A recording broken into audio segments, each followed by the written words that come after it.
Hello बच्चों, आपका स्वागत है हमारे YouTube channel Sainath classes Karaudi कला में।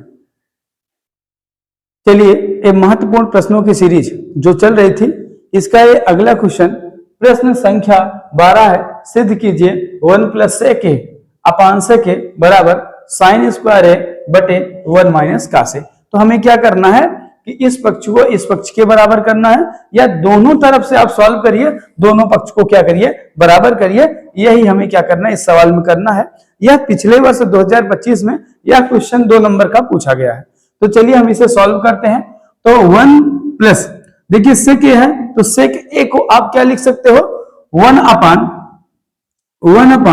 cos a बटे, फिर यहां sec a है तो इसको हम भी लिखेंगे 1 अपान cos a बराबर, यहां देखिए sin स्क्वायर a है, तो आप त्रिकोणमितीय सर्वसंख्या जरूर पढ़े हो कि sin स्क्वायर a बराबर होता है 1 - cos स्क्वायर a।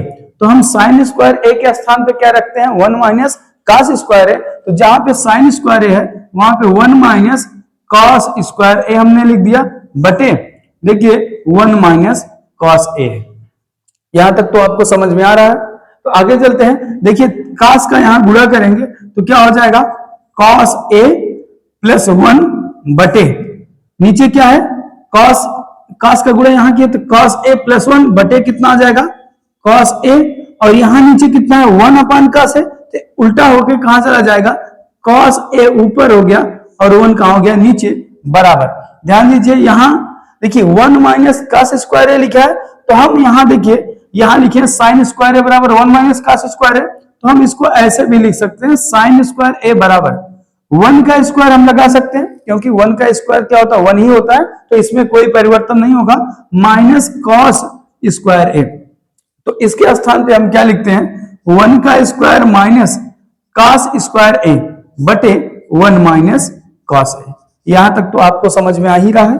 तो चलिए, ये देखिए cos a से cos a कैंसिल हो गया, बचा कितना, cos a + 1 बचा, बराबर। इधर देखिएगा, अब हमारे पास क्या है, 1 स्क्वायर माइनस cos स्क्वायर है, तो हम जानते हैं a square minus b square. आपको भी मालूम है कि a square minus b square बराबर क्या होता है, एक ब्रैकेट में a + b और एक ब्रैकेट में a - b।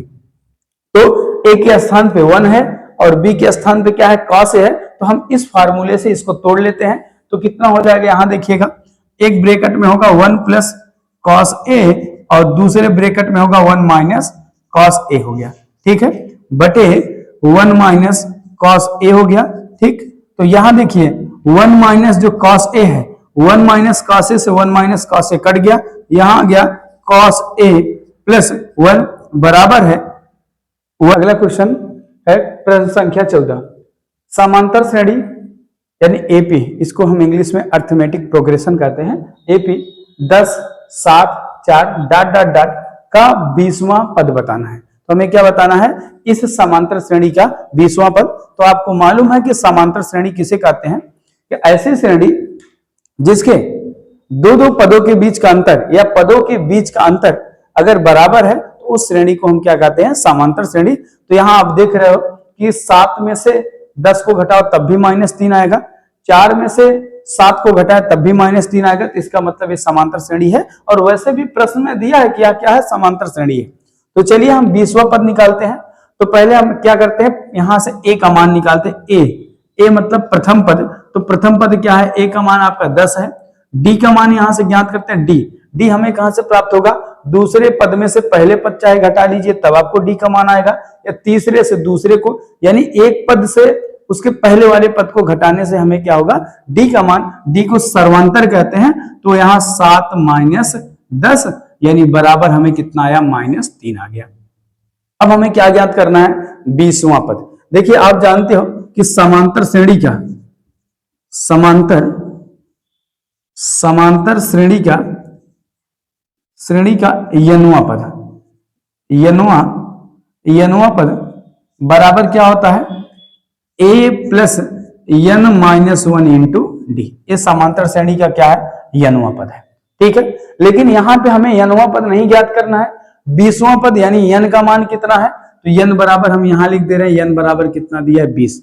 तो चलिए हम यहां रखते हैं, तो हो जाएगा समांतर समांतर समांतर श्रेणी का 20वां पद, समांतर श्रेणी का 20वां पद।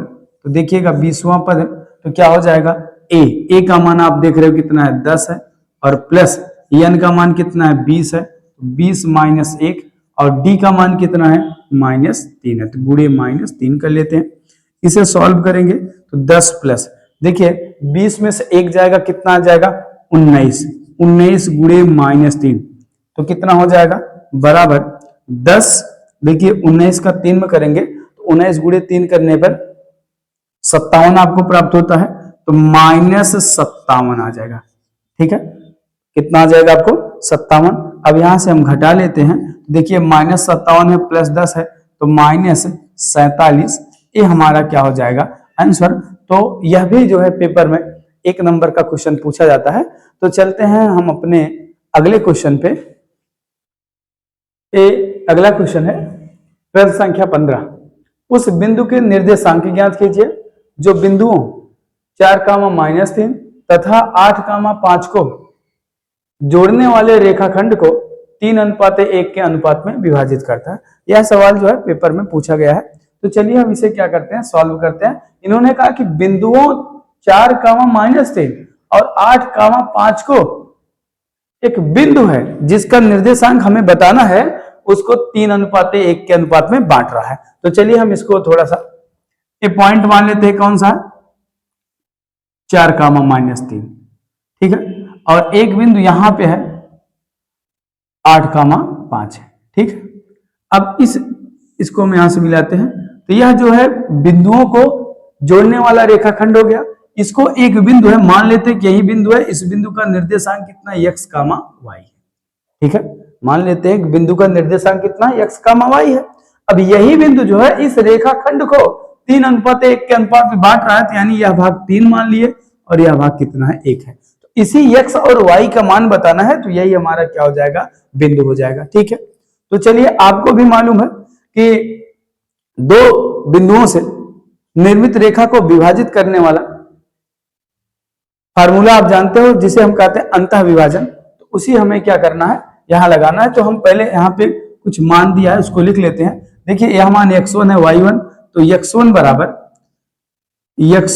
बराबर 4 हो गया, और y1 बराबर आपका -3 हो गया, और x2 बराबर कितना हो गया 8 हो गया, और y2 बराबर कितना हो गया 5 हो गया। और इसको हम m1 मान लेते हैं, इसको m2, तो यहां हो जाएगा m1 बराबर 3 और m2 बराबर कितना हो गया 1, ठीक है। अब हम लगाते हैं बिंदु, ठीक। तो यहाँ x बराबर, पहले फार्मूला लिख रहे हैं, x बराबर m2 x1, देखिए यहाँ m2 लिखना है तो x1, और प्लस m1 x2 अपान m1 प्लस कितना है m2 है, कामा y बराबर m2 y1 और प्लस m1 y2 अपान m1 प्लस कितना है m2।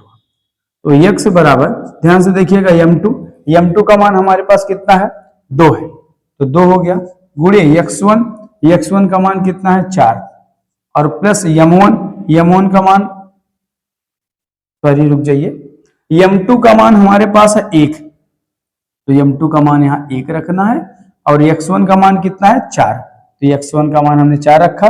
m1 का मान कितना है, m1 का मान है 3, तो 3 हो गया, गुणे x2 का मान कितना है 8 है, और बटे m1 का मान कितना है, m1 का मान है 3 प्लस कितना 1, कामा y बराबर, देखिए m2 का मान कितना है 1 है, और गुणे y1 का मान कितना है -3 प्लस m1 का मान कितना है 3 है, गुणे y2 का मान कितना है 5 है, यहाँ 5 रख लेते हैं, बटे 3 प्लस कितना हुआ 1 होगा।